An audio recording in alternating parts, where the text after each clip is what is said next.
Can you play Increasing Ambition for its flashback cost? And it has flashback so that we can play it for its flashback, blah, blah, blah. We can pay it for its flashback card, blah. Take 3. We can play it for its flash. You try saying play it for its flash, blah, blah.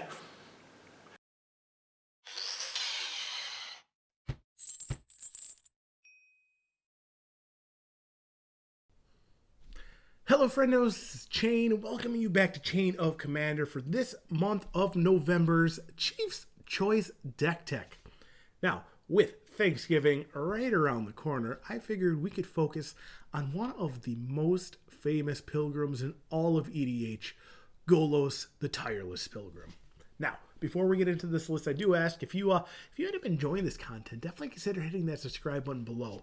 I'd love to have you folks join us going forward on this pilgrimage. And you know what? If you like it, you like it. Hit the like button to show it. And lastly, we will have a deck list down in the description below in case you want to reference it at your leisure. And you know, if you want to buy any of these cards, if you want to build this deck, definitely consider using the TCG Player affiliate right next to it to purchase those cards. It won't cost you a single cent more, but it will help out the channel. That said, let's get into this here. Golos is a 5-mana 3/5 legendary artifact creature scout. When he enters the battlefield, he can get a land out of your deck and put it on the battlefield tapped. And he has an activated ability of 2 and Wooburg to exile the top 3 cards of your library, and you may play them until end of turn without paying their mana cost. Now, Golos can go in a lot of ways, but there is one very, very specific way we are taking him this build, and that is through the maze to get to that Maze's End combo. Since Maze's End combo requires us to get to 11 specific, I don't have 11 fingers, 11 specific lands on the battlefield, his first ability comes in super handy because that brings in one of those pieces right away. But obviously we'll need to get more out there, and to get them out there quick, we're actually going to be focusing on the type of ramp that allows us to play additional land drops versus other types of ramp. So we have things like Azusa, Lost But Seeking, Dryad of the Elysian Grove, which also allows us to tap our lands for mana of any color. That could come in handy early game when we're still trying to fix. We have Mina and Den Wildborn, Oracle of Moldiah, and Exploration. Then as far as mana rocks go, we really only have Chromatic Lantern to, because that one also very similar to the Dryad allows us to tap our lands for mana of any color, and it can prove to be super useful in fixing very early in the game. Then we also have Burgeoning, so we can take advantage of our opponent's land drops as well as Circuitous Route, which is a explosive vegetation style effect, but it can also get two of our gates and just put them onto the battlefield for us. Now, it's fine and dandy to just be dumping all these lands onto the battlefield, but we have to make sure we keep our hand full so we don't just run out of things in hand. We got to keep those resources available. So we have a couple things that allow us to draw cards on ETB for lands. We have a Icy Tyrant of Gear Strait. This is one of the new legendaries from Commander Legends. It allows us to play an extra land for turn and also draws us a card whenever land enters the battlefield under our control. We have Tatiova Bethnic Druid, which similarly to Icy allows us to draw a card whenever land ETBs, but also gains us a life. And then we have Horn of Greed, which allows us to draw a card whenever we play a land for turn. So not a triggered ability that puts a land on the field, but if we ever are using one of our land drops, it draws us a card.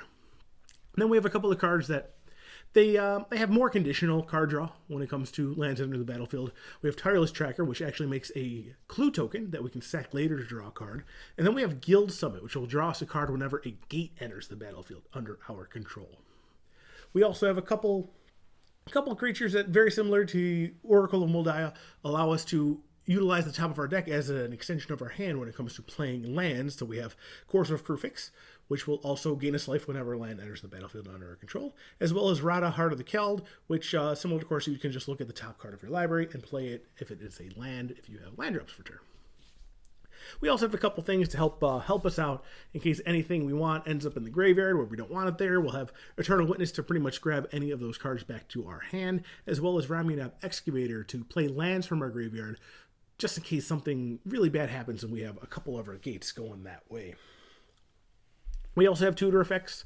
Nothing beats a Tutor when you're going in to get those cards. We have Runescar Demon, which when it enters the battlefield, we just go through our deck and find something we want. We have Increasing Ambition, which can get us a card if we play it from our hand, but it also has a flashback. So if we play it for its flashback cost,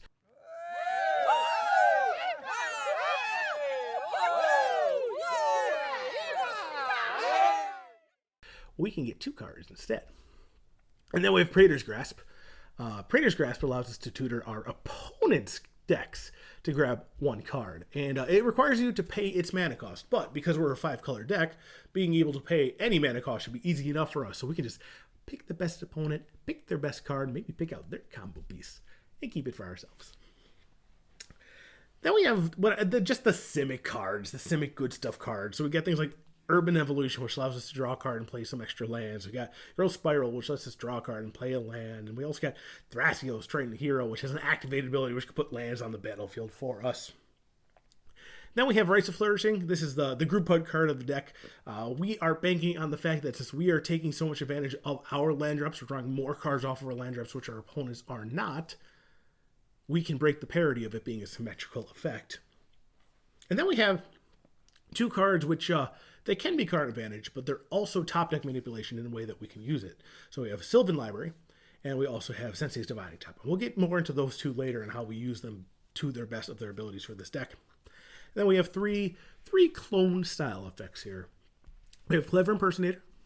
We got Rite of Replication, which when you kick it, give you 5 copies of something. And then we have Progenitor Mimic, which will give you a copy of something at your upkeep. So now we have a way to play lands and keep our hand full. We also need to protect ourselves and from the threats at the table. So we have some counter spells, some great ways to prevent people from interfering with our game plan. We got Counterspell itself, Negate, and Dovin's Veto. We have a couple of utility counterspells. We got Mystic Confluence, which can be a counter when we need it to, or be card draw when we need it to, or whatnot. And we have Commit to Memory, very similar. We can be card draw when we need it to, or it can be removal when we need it to. We can also be a counterspell when we need to. And it can even be card draw if we need it to be as well, if it is in our graveyard. Then we got a little bit more targeted stuff. We got Utter End and Winggrace's Judgment to just kind of remove very specific things off the table. We have ways to handle artifacts and enchantments with Reclamation Sage and Crow's Grip. Then we have Sudden Spoiling, which this is a weird card because it doesn't really remove anything, but it makes all of a target opponent's creatures become O2 basic, no ability creatures until end of turn. And that can be a real gotcha card. If anybody tries to do any crazy blocking or crazy swinging in or anything like that, you can use this card to just completely change the math of a lot of situations. Well, let's say things get a little bit too big, the board gets a little bit too developed across the board. We have ways to handle it. We got some red sweepers and Gates Ablaze, taking advantage of the fact that we have a whole bunch of gates on the field to do damage to a bunch of creatures. And we got Blasphemous Act in case our 8 gates is not enough to take care of anything. We have Blasphemous Act there to do 5 more.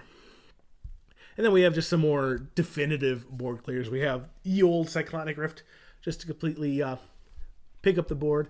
Cyclonic Rift might not actually be as good in this deck because if you were to hit it off of Golos' ability, you can't pay it for its overload cost. So keep that in mind. But we do have things like Hallowed Burial, Merciless Eviction, Supreme Verdict, and Wrath of God that can be cast just to take care of the whole board and not have to worry about anything. Then we have some taxing effects. We want to make sure our opponents don't get too far ahead or keep up with us in a lot of situations. So we have things like Narset Pardo of Vales to prevent them from drawing too many cards, and Teferi Time Reveler, which will prevent them from playing things at instant speed. They can only play at sorcery speed, so that'll help protect us and anything we're doing in the fact that they can't really counter it.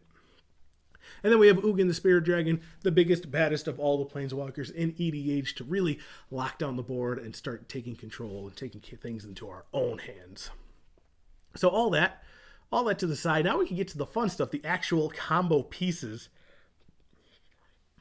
This combo is all about making sure we have 11 specific lands on the battlefield. So we have a way to turn lands we don't want into lands we do want.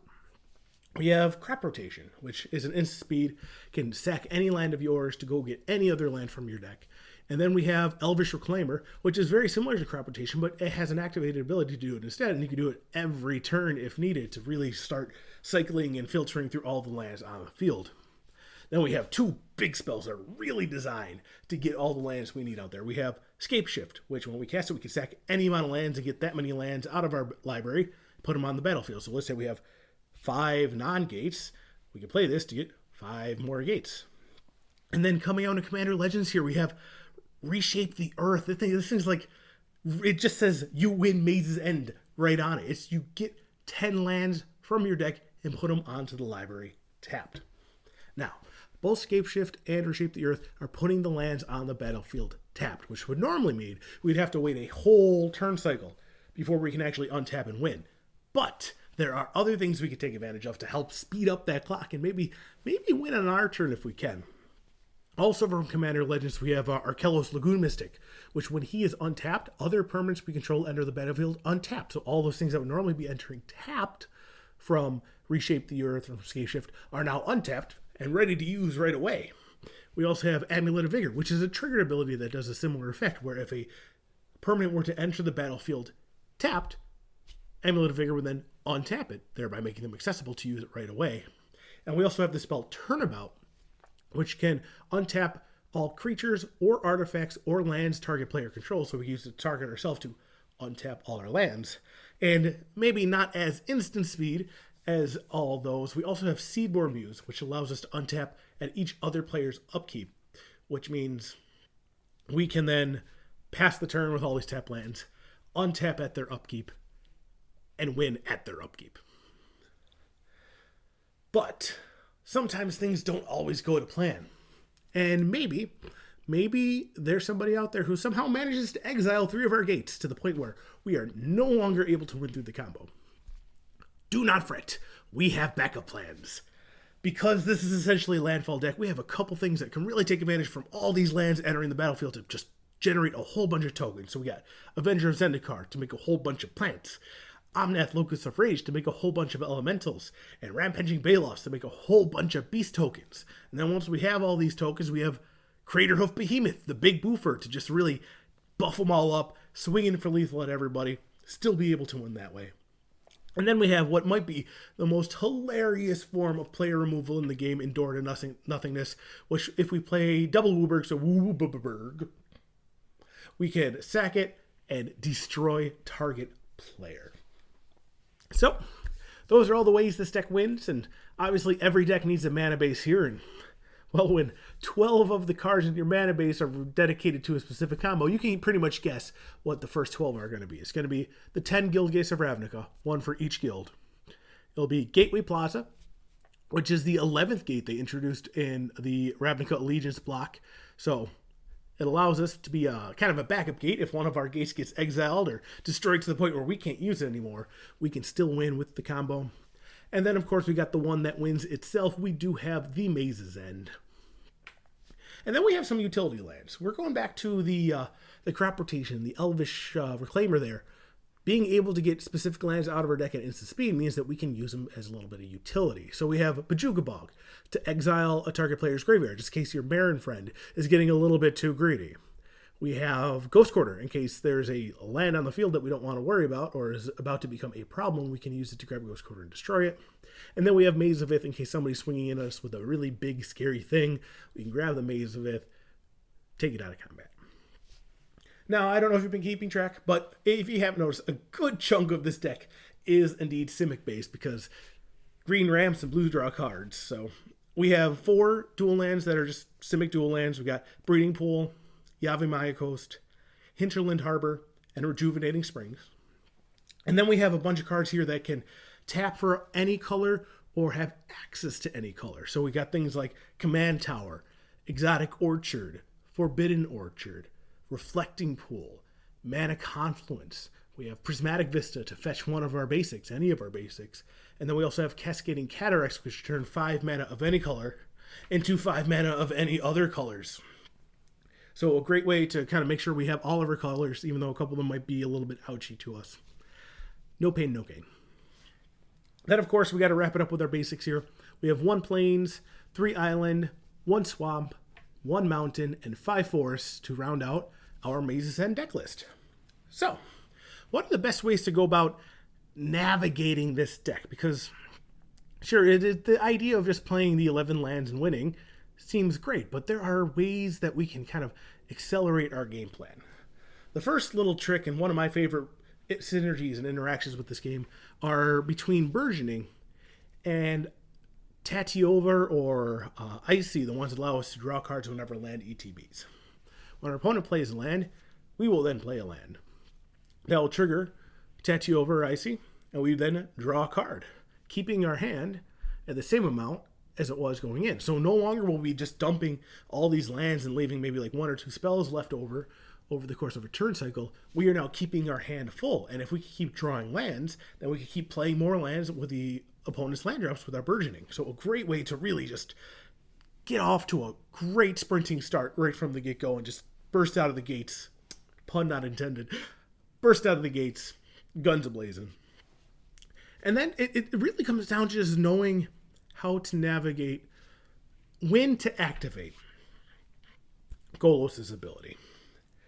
His ability does not change the timing of spells. When it's worded until end of turn, that means any timing that is on the spell is still mandated to be followed. So if you hit a land, if you were to activate this on your opponent's turn, you hit a land and a sorcery and a creature, you can't use any of those. So activating this on your opponent's turn is super duper duper risky. But there's kind of things we can do to hedge against that. As mentioned earlier, we have things like Sensei's Divining Top and Sylvan Library in this deck. Things that allow us to set up the top 3 cards of our library so that we know the 3 cards that we will see with Golos' ability. Because if you hit 2 of your gates in an activation and you don't have the way to play any additional lands, since you only get to play one of those gates and the other one goes bye-bye, that's bad. So things like Sensei's Divining Top can look at the top 3 cards of our library. If we see 2 gates in there, what we can do is we can move 1 gate to the top, activate Sensei's Divining Top to swap the top with the top card, and then put the top card in our hand, and the top goes to the top of the library so that we don't have to reveal 2 of our gates, because one of them will be in the hand now.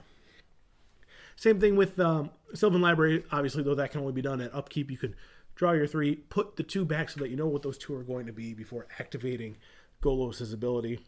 And then really when it comes down to that, it's about what you hit off of Golos that really can spice up the game. First thing I'd like to point out is if you're looking at something like Rite of Replication, I said earlier that if you were to hit Cyclonic Rift off of Golos' ability, you cannot pay the overload cost. That is because overload is an alternate cost. However, with Rite of Replication and its kicker cost, kicker is an additional cost. So you can still cast it without paying its mana cost, also pay the kicker cost if you have it available, and then get 5 copies of something, like your commander. You're paying 9 mana to go fetch 5 cards out of your deck. While not the best rate in the deck, is still really good if it's getting you half of your combo all at once. And that's just if you target your commander. If you target pretty much like anything in your deck, you can end up getting a lot of value from Rite of Replication. And then if you say hit Turnabout in those top 3 cards, that is essentially a free roll, essentially a free spin, because you can then untap your lands with it and just activate Golos again. But we're not here just to cast the big spells. We are here to win with them. So the big wins in this deck, as mentioned earlier, are Scapeshift and Reshape the Earth. But because they get things tapped, we'll need to have a couple things in place to allow us to make sure we get out of the way. The best hit you can kind of get off of a Golos activation is Amulet of Vigor, Reshape the Earth, and Counterspell, or something of those ilk. Something that can let your lands enter untapped, get the lands for you, and protect the combo all within the 3. And Maze's End itself, even outside of Golos' ability, Maze's End itself is a very difficult card for your opponents to interact with because its ability that grabs a gate from your deck and returns the Maze's End to your hand, the returning of Maze's End to your hand is actually part of the cost, not the resolution of the ability, which means if somebody tries to target your Maze's End with any sort of removal or anything of that, you can activate it in response and return it to your hand without an opponent being able to interact with that, keeping it super protected. The only time Maze's End is really at risk is if it is tapped, and that is normally only for the time between it entering the battlefield initially and it getting to its primary untap step. So, just a lot of things to keep mind of. I'm not as seasoned of a Golos Maze's End player as other people in my household. But even then, there's people out there who play this deck so well. And what I presented to you today is a very moderate list. It's a very centered around the combo kind of Maze's End deck. But Golos, especially Golos' Maze's End, it could do anything. Whenever you have a commander that lets you cheat out on mana costs, you can play some of the biggest, splashiest, craziest spells in Magic and just have a lot of fun with it. So at this point, I want to hear from you folks. I want to know what you folks would put in a Golos deck, what the big splashy spells you would love to hit off of a Golos ability would be. And, you know, if you play Maze's End, definitely let me know how you play it below. If there's any cards in your Maze's End deck that you think need to be in a deck, I would love to hear from it. I'd like to take this list and tune it up even more with your help. That said, that's all I really had for you folks today. I hope you enjoyed it. As a reminder, if you liked it, consider subscribing, hitting that like button, TCG Player affiliate link below. You know the whole shebang. I thank you all for joining me today. I love having you folks around, and I will see you guys again in the future. Take care.